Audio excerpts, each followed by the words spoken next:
Desperation for each and everyone to go there and win the World Cup, and we did it.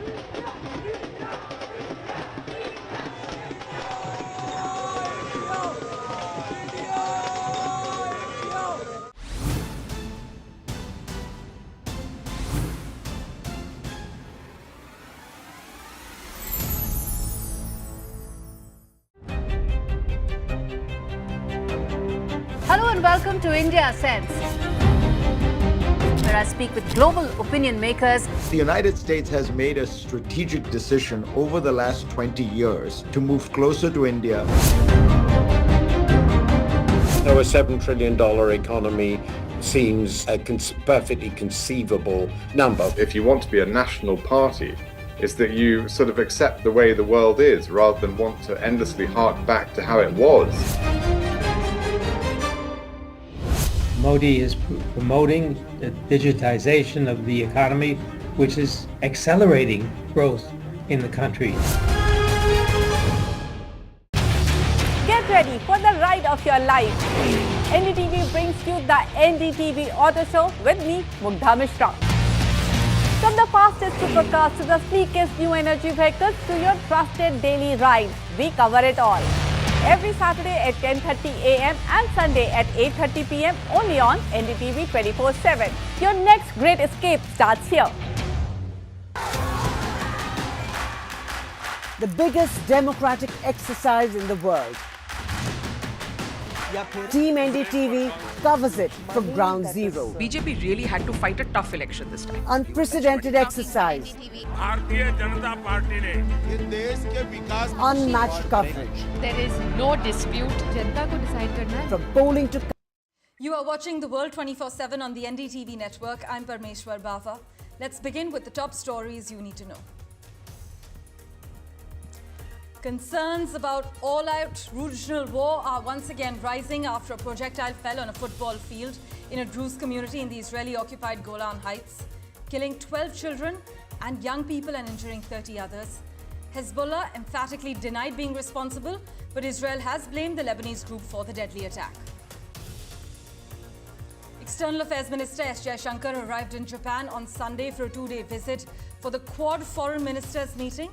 Dr. Jaishankar held wide-ranging talks with his American counterpart, Antony Blinken, against the backdrop of an unease in India-US ties following Prime Minister Narendra Modi's visit to Russia 3 weeks ago. US presidential nominees Donald Trump and Kamala Harris have started their political battle targeting undecided voters in swing states. With Election Day just over 3 months away, the race is heating up. Which way are voters leaning in the US? We get you the details. Russian President Vladimir Putin has warned the United States against the deployment of long-range missiles in Germany, saying Moscow in that case would restart production of intermediate-range nuclear weapons and station similar missiles within striking distance of the West.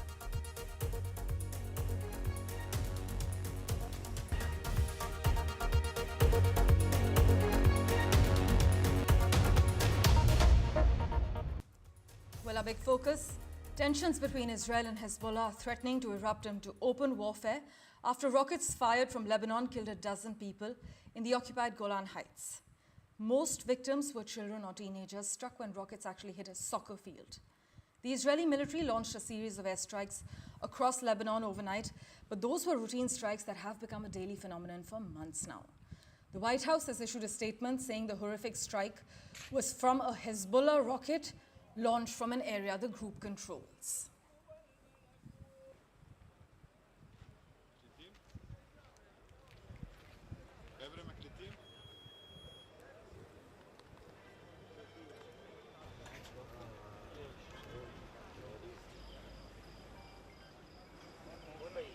חיזבאללה שליחה של איראן באזור.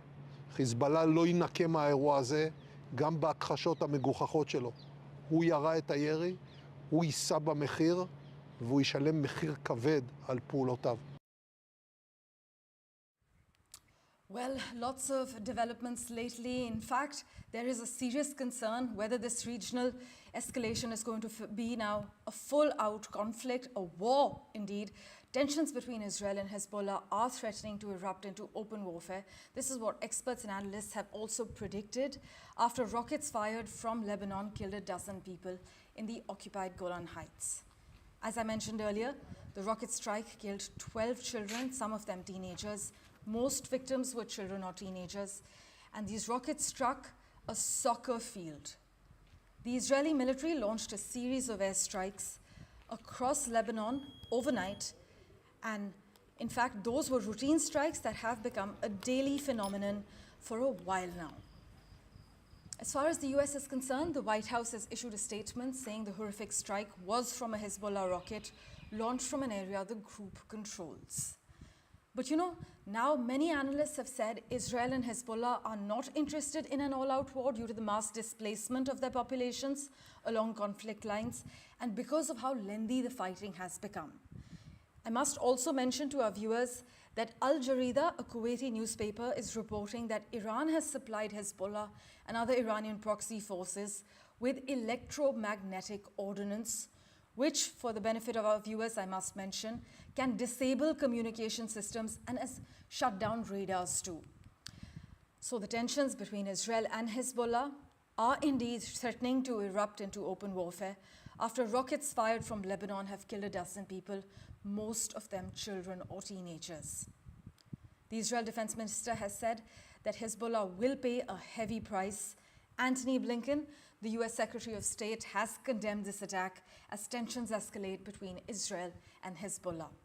The Israeli military launched a series of airstrikes. This was across Lebanon overnight, but those were actually routine strikes that have become a daily phenomenon for months now. The US has called this a horrific strike, and they have said that the strike was from a Hezbollah rocket that was launched from an area the group actually controls.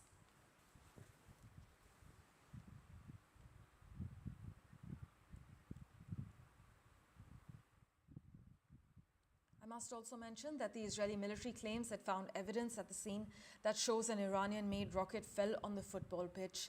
But it is the deadliest strike since Israel-Hezbollah's fight began. The defense minister in Israel saying Hezbollah will indeed pay a heavy price.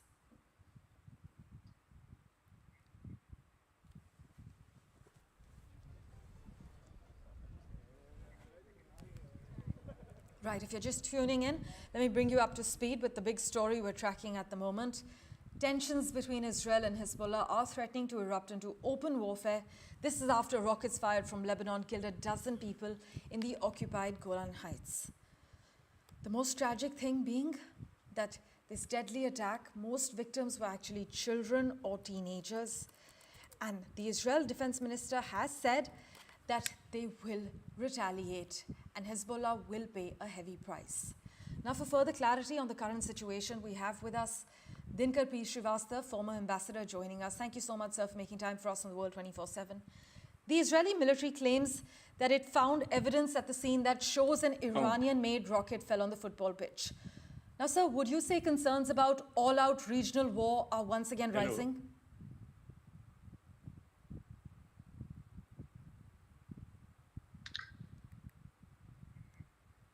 Sir, am I audible to you? Hello.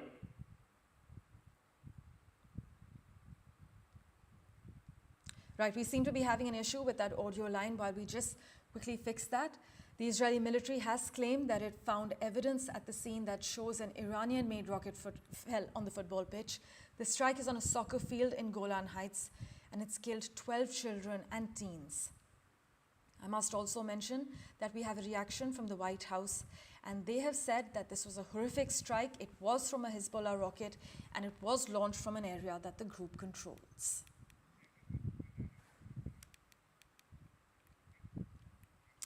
Other big story that we're tracking, External Affairs Minister Dr. S. Jaishankar arrived in Japan on Sunday for a two-day visit for the Quad Foreign Ministers meeting. Dr. Jaishankar held wide-ranging talks with his American counterpart, Antony Blinken, against the backdrop of an unease in India-US ties following Prime Minister Narendra Modi's visit to Russia 3 weeks ago.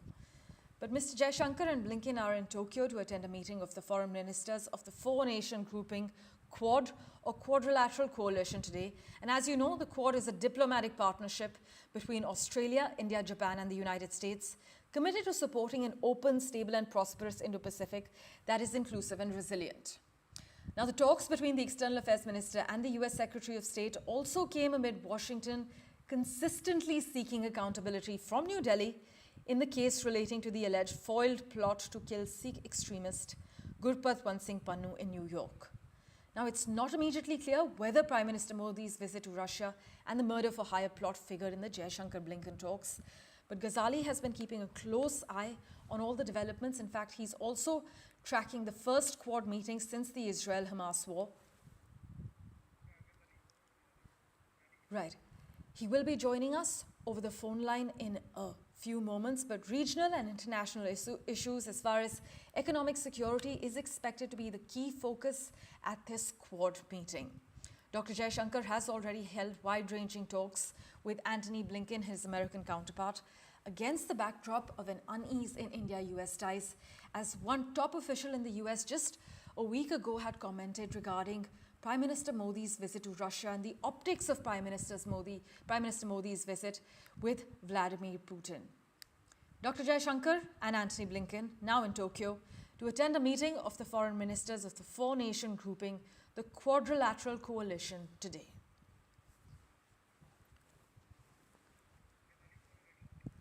Mohammad Ghazali is tracking this visit very closely.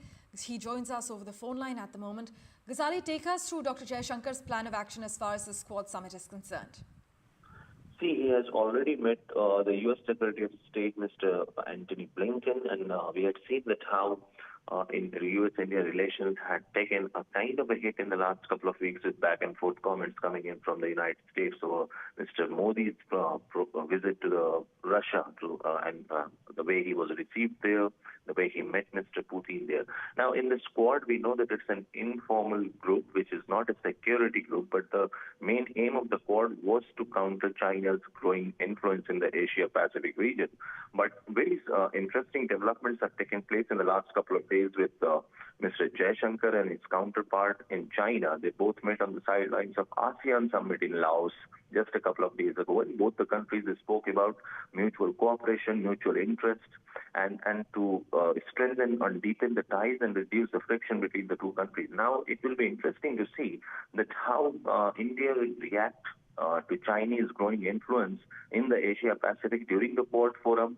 The other important angle to see, or the other important issue to notice, would be that all the other partners in Quad, except India, have their own reservations on the Russia-Ukraine war.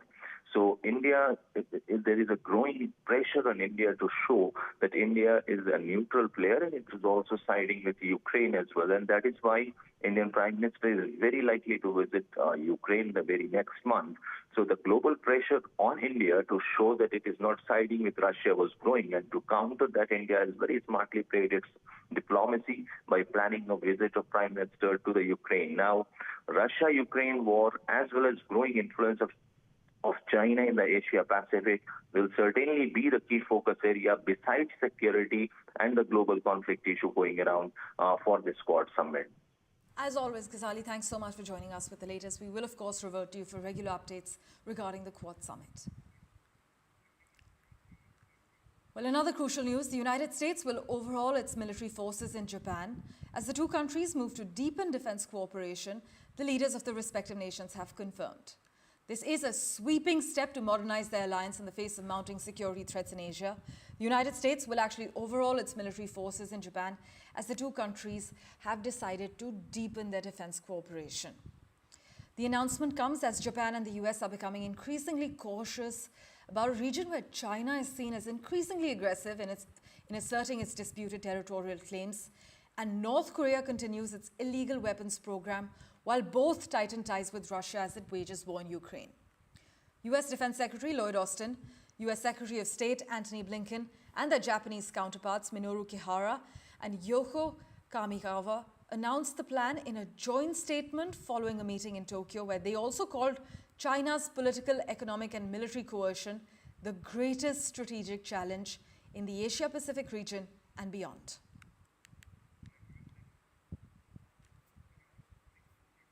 Well, let's turn our attention now to what's happening as far as the US elections are concerned. Donald Trump and Kamala Harris are entering the last 100 days of one of the fastest moving and least predictable campaign seasons in memory, after a historic month in the run-up to the 2024 presidential race in the United States. The ground has shifted under both political parties since the 27th of June debate, when Joe Biden's poor performance with Trump threw the Democratic Party into chaos and also prompted Trump's team to eye an expanded electoral map. The race was rattled yet again after the former president survived an assassination attempt in Pennsylvania. Just days later, he actually chose the senator from Ohio, J.D. Vance, as his running mate and rallied the Republican Party at its convention in Milwaukee. Then, Joe Biden stepped down from the Democratic ticket. As of now, which way are voters leaning in the US? Well, here's how things stand at the moment.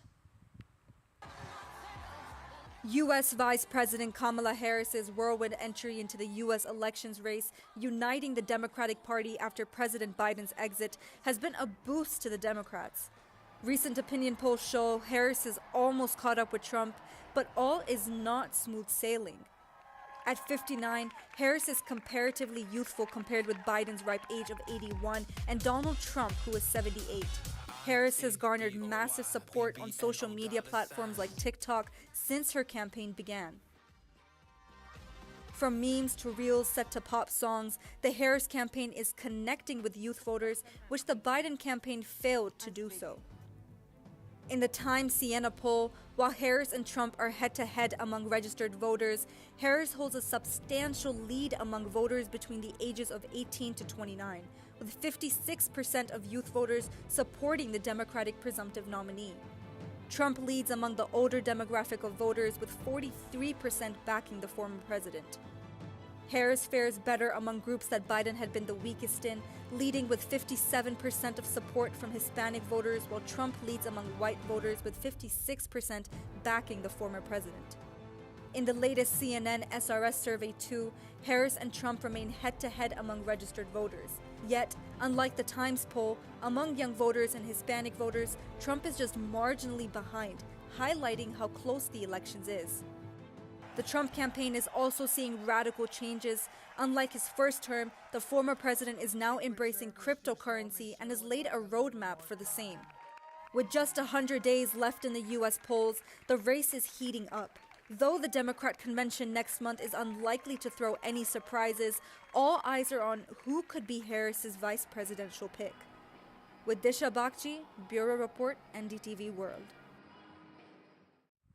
Switching tracks, Russian President Vladimir Putin has warned the United States that if Washington deployed long-range missiles in Germany, then Russia would station similar missiles in striking distance of the West.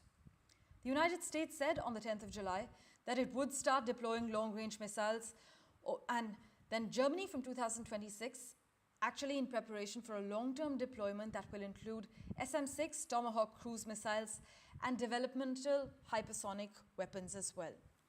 Now, in a speech to sailors from Russia, China, Algeria and India to mark Russian Navy Day in the former imperial capital of St. Petersburg, Putin warned the United States that it risked triggering a Cold War-style missile crisis with the move. In fact, to quote Putin, he said, "The flight time to targets on our territory of such missiles, which in the future may be equipped with nuclear warheads, will be about 10 minutes.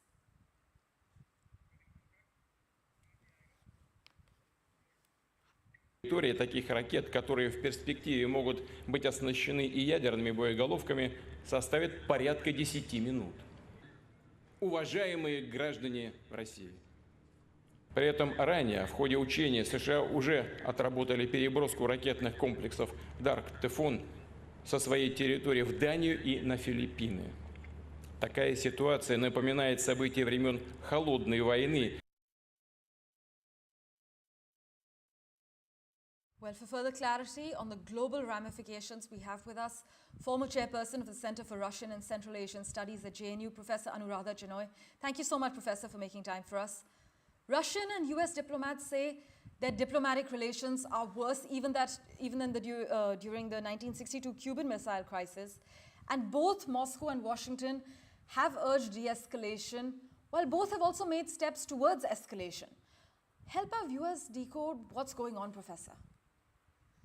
Look, this war in Ukraine between Ukraine and Russia, but actually Ukraine is backed by all 32 members and especially the US. It's a proxy war.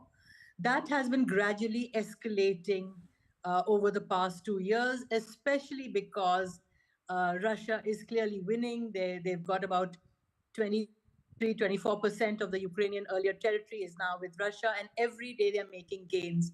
And this is making NATO and the US very tense. They don't want to lose this war. It'll be a big blow on NATO. And so now they're deploying these nuclear missiles, which earlier the US itself had said was a no-no because it can lead to a third world war. And it can. And now Putin has reacted and said that just like the Cuban Missile Crisis in 1962, when the Soviet Union at that time and the US almost pressed on the nuclear button, but there was good diplomacy, especially from President Kennedy at that time, and it was de-escalated. Putin is warning that unless there's a very clear de-escalation, this can lead to that missile crisis. And it's much worse. Number one, the nuclear weaponry is much more advanced than the 60s, than the earlier Cold War. And second, the distance between Germany, where they want to place these nuclear missiles facing Moscow and St. Petersburg, which would lead to complete annihilation, they said they would retaliate and put nuclear missiles facing Germany, which will lead to mutually assured destruction. Now, the US Defense Secretary Austin did speak to the Russian Defense Secretary Belousov, saying we need to manage and de-escalate, but no steps have been taken. This managed de-escalation is extremely important. Negotiations are extremely important, also because the earlier treaties which were in place since the 80s and 90s, like the Intermediate Nuclear Forces Treaty, START, the Strategic Control Treaties, the disarmament, they have all been dismantled.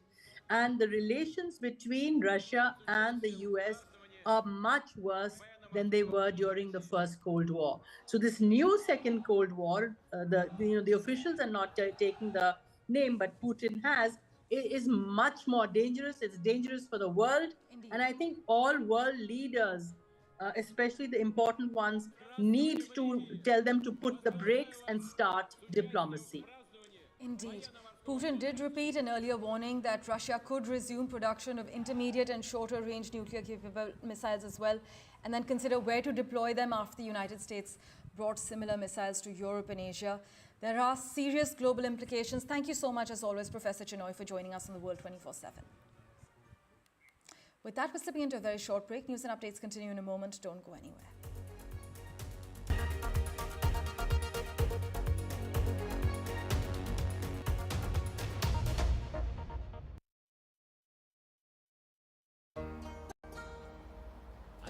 लड़कियां शुभ काम में सबसे आगे रहती हैं। अब घर के ओनरशिप में भी लड़कियों का नाम सबसे आगे है। NDTV proudly upholds its legacy of trust and credibility. According to the prestigious Reuters Institute's Digital News Report 2024, NDTV is the top-most news platform in the country. Number one in both online and offline reach in India. Beating all its competition, NDTV stands for trust. Stay informed and entertained with the new and updated NDTV News app. You can watch all our channels live, listen to podcasts, read breaking and exclusive news from around the world and more. Download the NDTV app today and get access to the best journalism and storytelling on your smartphone or tablet. The NDTV app. News that matters to you. Some people say the metaverse will only be virtual. One day this lecture hall will be made of code, and driverless cars would be trapped in intersections. But even in this maze of the future, you can't wish away health. It's time to become more resilient.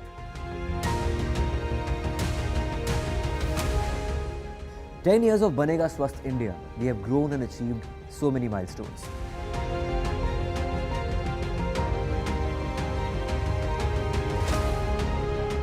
And now I have a plan to beat the urgency, to stop breathing with difficulty, to relieve getting choked with inactivity.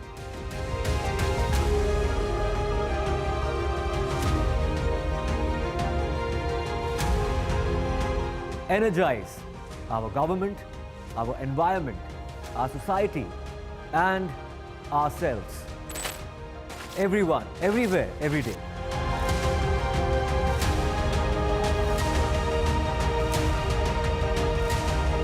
Banega Swasth India. One world hygiene. After a great victory by Indian team, and today we are reporting from Mohali International Airport, where we are showing these visuals. Arshdeep हमारे साथ हैं. बहुत ही performance सही सारे दी थे बढ़िया results मिले. We are in the city of Kanpur today because they have their champion back home, Kuldeep Yadav. Desperation for each and everyone to go there and win the World Cup, and we did it.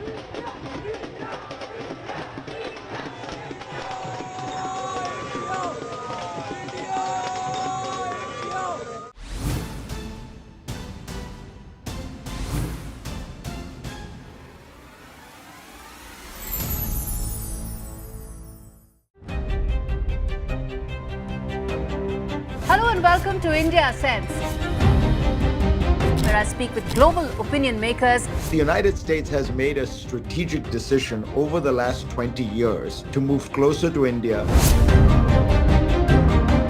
So a $7 trillion economy seems a perfectly conceivable number. If you want to be a national party, it's that you sort of accept the way the world is rather than want to endlessly hark back to how it was. Modi is promoting the digitization of the economy, which is accelerating growth in the country.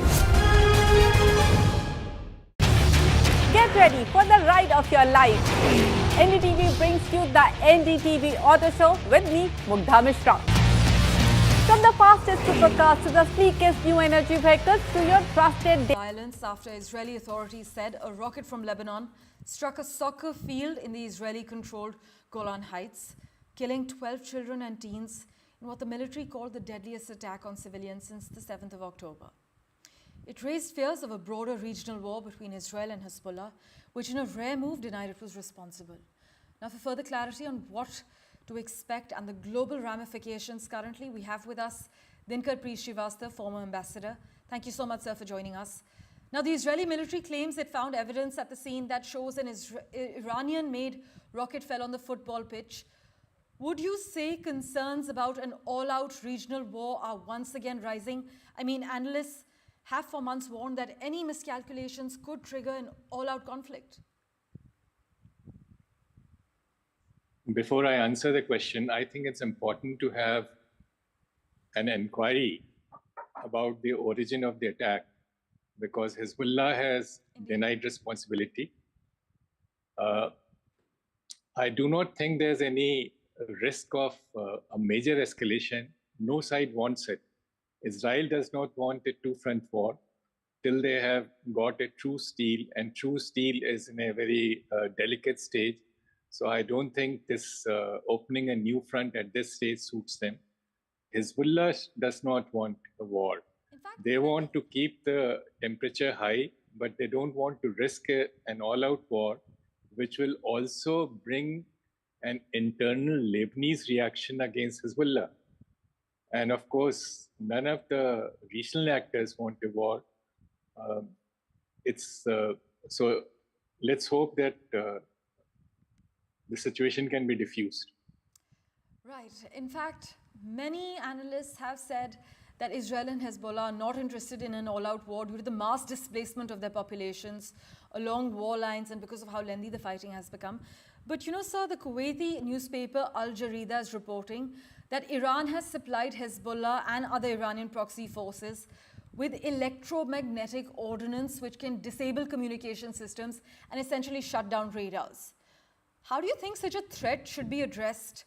Israel and the US have accused Iran-backed militia of actually carrying out Saturday's strike, but this specific threat of the electromagnetic ordinance, what is it and how worried should one be? You know, it's called electromagnetic pulse, EMP. Right. But, you know, this has been much in news lately, but it has not happened anywhere. And let's, even assuming for a moment that that Iran is supplying arms, I don't think they have an interest in escalating it to a level where they are drawn into a war. So I would not attach too much of importance to this kind of newspaper report. Well, thank you so much, sir, for joining us with those quick comments. Prime Minister Benjamin Netanyahu just back from his visit to Washington, and his defense minister, they will decide on the character and time of retaliation. That's what they have said. With that, we're slipping into a very short break. Thank you so much for investing your time in watching this edition of The World 24/7. Do stay tuned.